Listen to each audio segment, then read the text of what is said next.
If your graphics card is not showing or not detected in Windows 11 or Windows 10, don't worry. In this video, I'll walk you through the exact steps to fix it. So first, open Device Manager. So you can do this by pressing Windows plus X on your keyboard, then clicking on Device Manager from the menu. Now, once you're inside Device Manager, go to the top menu, click on View, then select Show Hidden Devices. This step is important because sometimes your graphics card may be hidden and not visible by default.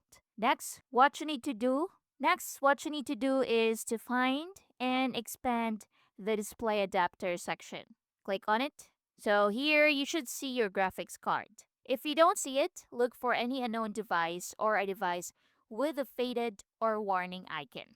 Now, right-click on your graphics card or the unknown display device, then click on Uninstall Device right here. So once you click that, you need to confirm the uninstall when prompted. And don't worry, this will not permanently remove your graphics card. It just removes the current driver so Windows can reinstall it properly. So after uninstalling, go to the top menu again, click on Action, and select Scan for hardware changes. So this will force Windows to detect your graphics card again. Now once that's done, restart your computer.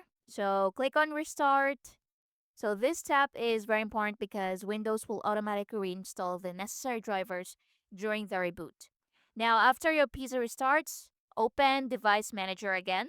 So click on Windows X, click on Device Manager, go back to Display Adapters, right-click your graphics card, and click Update Driver. Then choose Search automatically for drivers so Windows can install the latest available version.